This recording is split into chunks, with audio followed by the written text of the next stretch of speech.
Yeah, thank you for those comments, Patty. I think what you just uncovered there for us is the next piece of this conversation, which is how do you bridge that gap, right? How do you find that alignment and move into a discovery of what your story really means? Because we all have character and we have people that surround us, and our story is continually unfolding and evolving.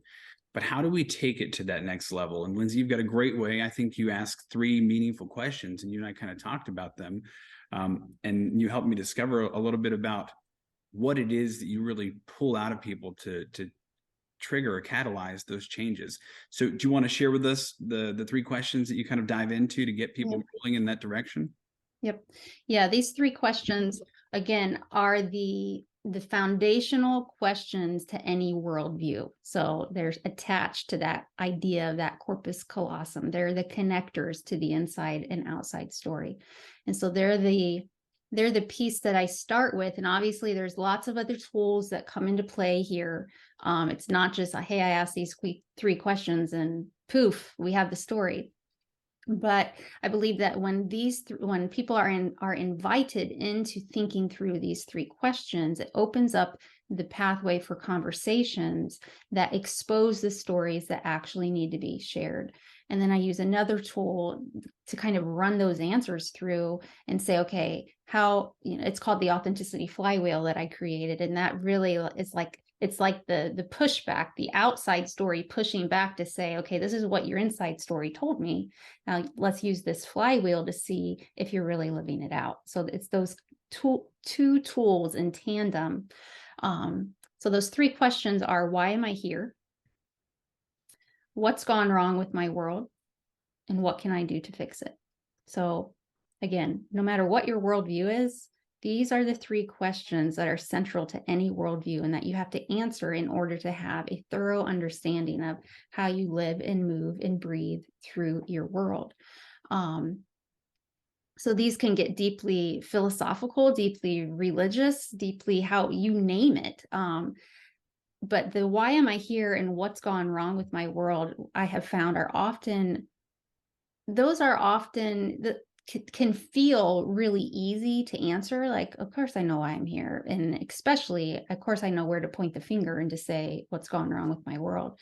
But then there's that third question of what can I do to fix it? That reminds us, oh, we have the onus to actually fix the things we're complaining about, to fix the things that we've spotted as broken. Like, crap, I can't just be the critical theorist and scream foul on everything that I see. I actually have to construct a solution to this, which is the charge of any business owner. As business owners, we are creators. Like, we are artists to our core, essentially, we are. And so as with that charge, we are responsible for creating something that others can step into. And that's what those three questions really kind of open up my clients' hearts and minds to, and invite all of the pieces of the inside and outside story into those questions to say, okay, if this is how you see your world, let's use this tool, the authenticity flywheel, to really see, are you really, the question I like is, does the way I conceptualize my why align with the way I'm actually living it out? Like, whoa, if that doesn't give you a gut punch in a few places, then you probably aren't being honest enough with yourself. Like, because I mean, we all want to be these huge world changers, but I'm not on a plane in a developing country giving all of my time and energy and money, even though I'm passionate about those issues. So I have some aligning to do, or some like bold honesty to do with how I'm actually living that out. I can't call it my why. I can call it something that I care about, but it's not my why. So I think there's a lot of confusion sometimes with business owners, especially when it comes to core values and really naming what they believe and what they live out, and actually believing and living it out. So we work a lot in that area as well. Like, are these really your values? Are you really living this out? And let's measure that against your outside story and see what's really happening. Those are the three questions. I'll stop there.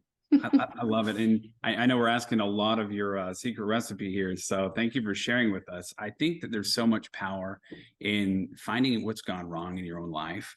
And that doesn't mean specifically that there's just negativity and tear down happening. It just means that your world isn't where you thought it would be.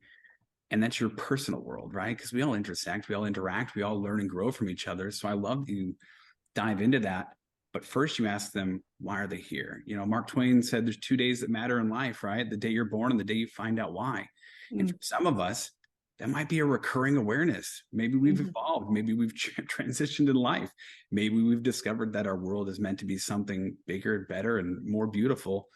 And I really, really appreciate the fact that you bring it full circle and you talk about business as an art form and people taking home pieces of that art into their lives. Because when somebody has a great experience, when somebody has a great outcome because you served them and your alignment was right, your world was right, your purpose was right, they take that experience home and it's imprinted and they share it. And it's art. They're sharing that art. Business is art. Life is art. And us intersecting that together is just a beautiful thing. So I really, really love what you do, Lindsay, with having people not just dive into their why, but discover how they can align their business in the way that they speak to the world with what their purpose is. I mean, it's such a beautiful thing. So thank you for that. Yeah. Yeah. I just read a book. It's called Art and Fear. It's this book, Art and Fear. I actually found it shoved under my daughter's dresser. She apparently had to read it for college, but it's a 30-year-old book, 30 years old. I just discovered it. And some of the things that you're referencing, Adam, reading that article were inspired by this book. And one of the things that they said, and I wrote about this in my last newsletter, is that they wrote, the world is not yet done. And it speaks to what Adam was just referencing, that everything we create is allowing others to expand their world. When we create something, when we give a service, when we show up with our greatest thought, our greatest gift, we are inviting others to step in and say, okay, let's make your world a little bit bigger. Like that, the idea that the world is not yet done, to me, is profound. It is not a completed world. Like we are all adding to the world, making it bigger. And when you understand that as a business owner, like I'm big on the idea of stories exist for two reasons. They exist to build culture or to preserve it. That is what storytelling exists for. We as humans are creatures of meaning. We are always seeking to find and to make meaning. And when meaning is discovered, cultures are built. And then the only way to preserve that meaning and those cultures is through storytelling. And as business owners, we are culture builders. That's what we're doing, whether we're building cultures within our team, whether we're building cultures beyond us with our audience. We are building a culture. And so the stories that you tell exist expressly to build and to preserve that culture. So you need to understand everything you can about the culture, and that includes all of the 5 principles of culture, which are what symbols are used, what are we using to make and declare and represent meaning. What is the language that we speak? What are the beliefs that we hold, the values that we claim, and then the artifacts that we collect, the material goods that we are gathering ourselves around. And so those are all of the elements that we really need to understand, both of ourselves and of others. It can't just be one of the two. We have to understand both of them and see how they collide, because then that's when we can build our own culture.